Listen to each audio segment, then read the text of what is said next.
Hello, this is Sunk here, and we have a super awesome replay I found on StarCraft2Rep.com with a player on the Korean server, the ID NosLucky, and the player oGsCarmel. It is a PvZ or a ZvP, either way you want to look at it, and I want to go ahead and talk about the point of view of both oGsCarmel and NosLucky. I'll go ahead and start off with oGsCarmel's point of view, play through it, point out everything interesting we can find, take note of any cool decision making he makes, so that way we can copy his play. And then after I note everything that I think is relevant, I'm going to go ahead, switch to the point of view of NosLucky and do the exact same, and we'll try to get as much knowledge as we can from both of these players. And I'll go ahead and immediately start with Carmel's point of view. Times 8 through the beginning. He does a 9 pylon, followed by a scout, which is what you always do in PvZ. Look for a 6 pool. And now the things he's going to be looking for is whether or not there's a 15 hatch. If there wasn't an early hatch, he's going to be looking for the gas pool timing. He noted that there was not a hatchery here. I'm going to go ahead and pause the game momentarily. He noted that there wasn't an early hatch, and there was also a gas going down, so he intuited that was going to be a normal speedling expand. And against the speedling expand, we'll see momentarily, Carmel decides that he wants to go for a 2-gate Stargate opening, which is very cool in my opinion for this map, and can lead into some rather interesting play. Chronos the Stalker out to go for the Overlord. The Overlord gets out safely, ends up using the Stalker to run around the map. He tries to clear the tower and immediately pulls back. He does not want to let the Stalker get caught by link speed. And if we look at the production tab, you could see that, double check, link speed finished. Let's back up just a moment to explain this link speed point, because it's oh so important. Standard link speed, speedling expand timing. Note when it finishes, right at 5 minutes. Note when his Stalker gets back in the base, right at 5 minutes. That was absolutely intentional. He chronoed the Stalker out, so it could get to the tower and back into his base and be safe no matter what. Because lings are about the same speed as Stalkers off creep. And he got early second Vespene Geyser, I believe right after the Stalker. And laid down Stargate, followed by another gateway, and gets a Void Ray. Void Ray finishes just as Warpaint finishes. And immediately lays down a Nexus behind the Void Ray and warps in like a Zealot and a Sentry. And now what he does with the Void Ray, you should note how he uses these Void Rays, because it is imperative you do something similar at this point in the game. Getting his 3rd gate. He has not constructed the next Void Ray, but look at how cool this control is on the Void Ray. He comes in, immediately targets a drone down, and then rallies the Void Ray away. You can see the rally point to right there. Well, it should realistically be farther away, but this is what I've been noting good players doing. I've been doing the exact same thing, PvZ, if I go for an early Stargate. With your Void Ray, Zerg players are getting pretty dang used to Stargate openings. If they're a good Zerg player, know how to keep all their queens alive, know how to keep you from just killing them. So then, what damage can you do with the Void Ray? Well, you can kill drones, sort of like how Banshees are used from Terran. Banshees usually aren't intended to just kill the other player and like annihilate them all at once. They usually go for probes. So what the Void Ray is doing is it targets down the drone and immediately moves away. And it's got 2 kills. Let's get killed like a creep tumor or a Zergling or something. And a drone. It's a way to force down the spine, force down the not the spine, the spore, force down the spores, lock the Zerg down onto their bases, and deal some extra damage in order to help the Void Rays pay for themselves. And you're not necessarily relying on killing a lot of drones or a lot of units with these Void Rays, because at this point in the game, you're building up your army composition. Just while you're getting the Void Rays to use in your army composition, you're running them around the map and dealing as much damage as you can. Killing off any creep tumors, running in, sniping a probe and rallying them away. what rallying on the probe does is, say I have a bunch of things to do at my base, but I also have an inactive void ray. You can sneak in right here, right click on a drone, preferably not one on the gas, so that you can kill it. Rally it over in this corner and then go back to your base. Hopefully you'll kill the drone.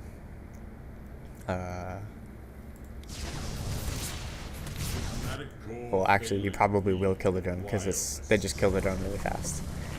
And here he ends up killing the queen, which I thought was a pretty good pick right there. Kills the queen, gets out of there just as the spore crawler gets in range. And he has the void rays located around the map to deny any third, and basically has a line of void rays. You can see here, just across the entire map. Back at his base, he has gotten his third gate up. He's getting air attack upgrade because void rays get a lot of DPS from their air weapons. He's getting ground weapons, so his zealots kill zerglings faster. He's getting immortals because immortals are just good. They would be worse against Hydraling, but I'm supposing that Carmel is thinking, immortals are pretty dang good and more pop efficient than stalkers, so I might as well get them because they're really good against roaches and they're pretty dang good against other things as well. Unnecessarily loses the void ray unnecessarily. And I'm gonna speed the game up for a moment here because this isn't very interesting. Again, looking around for any hatcheries going down. Finally gets his observer out so he can feel more comfortable moving around the map. Here he immediately, I'm going to explain this observer movement. The observer comes out of this robotics facility once he feels like he could take a safe moment from the immortal production and comes down to this tower. He's just checking to see if there's a Zerg army here, and then immediately darts this way to see if there's a Zerg army there. If there isn't, then he can safely move his army about a little ways out in front of his base without being in fear of getting his entire army surrounded and clobbered. Again, checking for the third base, making sure there's no base going down here, no secret hatcheries, and ends up finding the army. And immediately goes out to try to catch the army in one of these like choky locations. And this looks like a fairly good engagement, but as you can see, there's a lot of stuff in those overlords, and ends up dealing quite a bit of damage. I honestly think the immortals were a pretty poor choice. They didn't do really anything in the fight, and you can see in the resources lost tab, that's a lot of immortals that were lost right there. If those were something else, I don't think the resources lost tab would have been nearly as high. Nearly as high. And now he's just going to try to take his third because he has a sizable army left over, and the Zerg has to resupply the army. There was just now a Baneling drop on this side of the map, and now it's 32 probes to 53 probes. I think at this point of the game is when Carmel starts losing. He lost like 20 probes right there as he's trying to take his third. He's going to have to sink 400 minerals and sink a bunch of minerals into replacing these probes, and he's losing a bunch of income. And I don't think his army is going to be up to snuff in order to take care of the Zerg's army. And as you can see, he's trying his best to take his third, kill what he can, try to deny a hatchery of the Zerg player. I thought that was very dumb. That was just poor decision making right there, which is probably why he's not Codex or anything. He just lost a bunch of probes, trying to take his third, and then goes and attacks the Zerg side of the map in a really poor position. If a better decision would have been to try to get the third up and engage in a good position for Carmel. Play more passively. I think that was really the only choice he could have made at that point because he just lost so many probes to the Baneling bomb. He lost his third. Now he's going to try to all-in one of the Zerg's hatcheries. Successfully does it. But consequently ends up losing the game because his army's just not big enough and loses a bunch of probes to another Baneling drop. His third is denied once again. It's kind of hard to catch up to the army. Once the force fields are gone, he just has nothing in order to take care of the Zerg army and ends up losing the game. Alright, now let's rewind and watch this from NosLucky's point of view. Fast forward through the boring part. Ba-da-da-da-da-da. Drone, drone, drone, drone. Overlord. Drone, drone, drone, drone, drone. Ba-da-da-da-da. 14 extractor. 14 pool. Pool right here. Right here. 14 extractor, 14 pool. Speedling expand.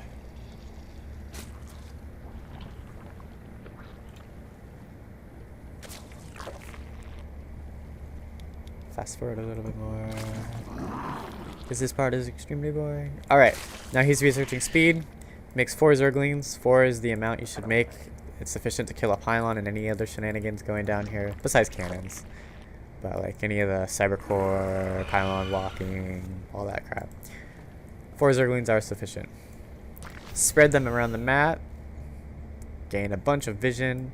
Have the Overlord cruise on by here, see the front buildings, and land safely in the back. Getting the hatchery up.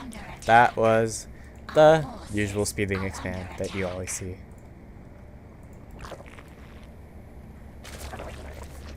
Drone, drone, drone. He is going to be droning so hard, ever hard. Keeping vision up, only leaving a few Zerglings in the front. There's no reason to make a bunch of Zerglings right now, because you know the Protoss isn't moving about the map right now. Warp Gate wasn't even finished at this point in the game. You need to be making drones right now. Has vision over here, has vision of this tower. He can see if a probe tries to go across the map at this point in the game. He sees a Void Ray, and what does he immediately do? He makes 2 Spore Crawlers. They're already done. This is probably just Spore Crawler timing for this map that he gets every game, because these are actually a little bit earlier than I would have figured. They're probably great against really fast DT, DT expand, 1 gate Void Ray, 2 gate Void Ray, all of that shenanigans. I'd recommend doing the same. And then you can use your evolution chamber to get an early upgrade, or an early-ish upgrade, in order to make everything make sense. You have to invest in an evolution chamber to get these 4 colors, so you might as well make use of the evolution chamber. Only making just enough Zerglings to just really kill things like a stray zealot, keep vision of the map, just using the queens and the spore crawlers to fend off the void rays, trying to counterattack it any time you can, just kind of poking in and seeing if the Protoss army is there. Because in the off chance the Protoss army is out of position, you can kill a pylon, unpower things, or kill a bunch of probes, and consequently get ahead like that. And there you can see the very annoying drone snipe from the Void Ray that I talked about a lot about. Drone, drone, drone, drone, drone. He's making the lair over here. Probably because he's more in fear of a bunch of Void Rays coming here and killing this base rather than this base on that side of the map. And he's getting a melee attack on his Lings because he's planning on going Hydraling. And since you're going to have a lot of Zerglings, you really need your Zerglings to be able to deal out as much damage as they can before they die, because Zerglings die fast. It's, I'd say, much more beneficial if you're going to go Ling Baneling to go for melee ground weapons rather than armor. Because once you hit +2 attack for the Banelings, they one-shot probes. The Zerglings just do a ton more DPS, and they're so much more useful when they have more attack. They could just kill the Protoss units fast enough in the battles to make a difference. And spreading the creep. Spread the creep. Third hatch, because he's going to go Hydraling. He's got all his, at this point in the time, he's gotten all his Vespene Geysers up. And now that his lair is up, he's getting his Hydralisk in. And right about now is when the Protoss can deal a pretty big 2-base timing. And if you look at the production tab, he's making quite a few Lings right now, and his Hydralisk Den will be finishing up in just a moment. And he also has +1. All of those things allow you to defend like the 2-base stuff that Protoss could do at this time. If Protoss were doing a 6-gate with Void Rays, something strange like that, it would be hitting it about this time. which is about the time when Hydralisks will be coming out. So this is just a really well-timed build. He has 2 bases, complete saturation on the 2 bases, all his Vespene Geysers, melee attack upgraded Lings, and he's going Hydroling. And the reason he did that was, of course, because our player Carmel opened up with Void Rays, which means all of his splash units are going to be delayed. And splash units, AoE units, like Colossus, Templar, Archon, all take up a ton of gas and are really good against Hydroling. So the time to go Hydroling is when those things are going to be delayed.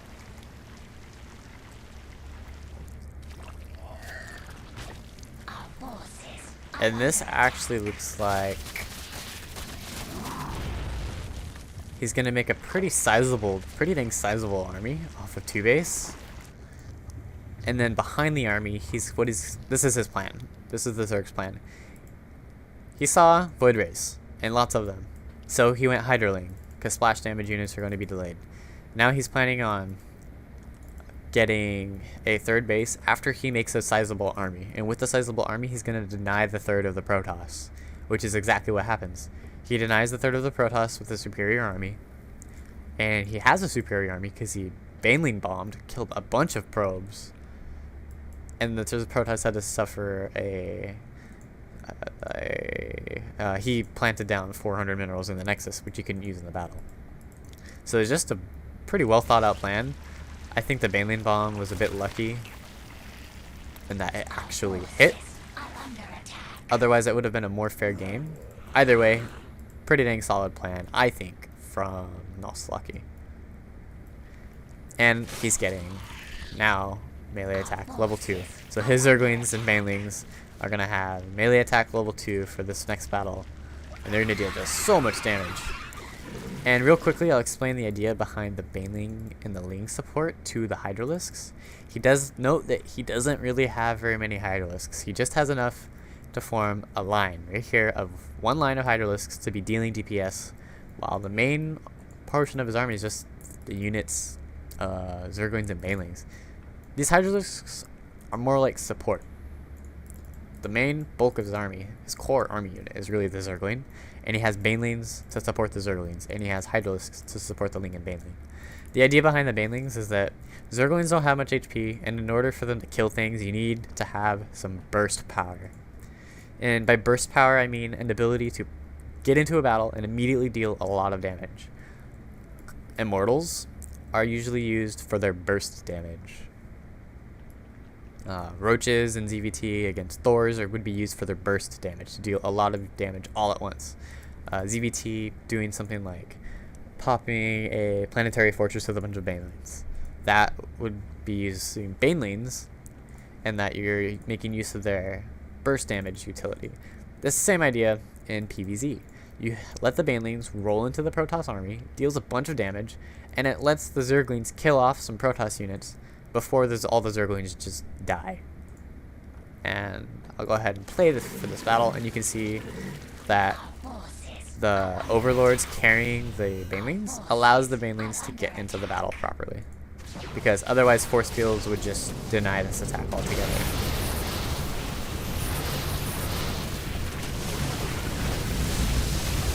So now the Lings and the Banelings are going to be dealing the blunt of the damage right now, and the Hydralisks are going to meander in towards the end of the battle and deal a lot of DPS to the remaining units in the battle. And I think he actually does... There it is. Okay, I was looking for the 3rd base. Don't know how I missed it. So he denied the 3rd base of the Protoss, which is what the Protoss was doing. They're getting ready to take their 3rd, and took his 3rd all at the same time. And if you look at the units lost tab, traded very efficiently. That's not the good. There we go. Traded very efficiently. He's up about by 1,000 resources. And I think he traded efficiently because the Protoss made Immortals. That would be my guess, because Immortals are worst, definitely worst against Ling and Hydralisk. And he just had that successful Baneling bomb up in the corner of the map, and really the rest of the game is going to be his. as long as he just keeps having good engagements. And this is a great engagement for him. 3 force fields, just terrible position for Carmel. And now he's counterattacking because he knows that right now is a good chance to try to get some probe kills. Because there's a battle, Protoss army is on this side of the map. Now he's just going to deny the third of the Protoss again and again. Nothing the Protoss can do about it, it's really game over. And what are they? I'm wondering what the melee attacks are. Okay, the melee attacks are 2, and he's getting ground carapace level 1 now. He's probably getting carapace level 1 because melee attacks level 3 are pretty expensive. He probably would prefer more banelings or hydralisks rather than melee attack level 3.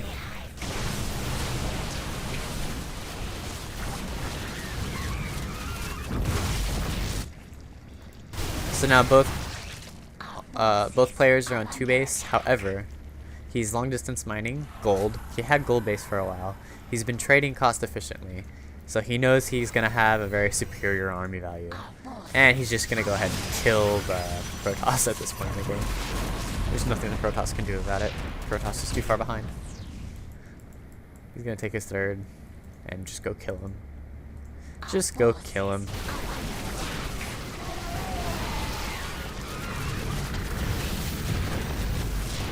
And there we have a GG. Or at least a Korean GG. Mainline bomb to finish it off. Provide that ever important burst damage so the Zerg units with low HP amounts can actually kill Protoss units before, some of the Protoss units before all of the Zerg units die. And there we have GG. If you like this video, be sure to subscribe because that's a great way to help me out directly in order to get out more videos in the future.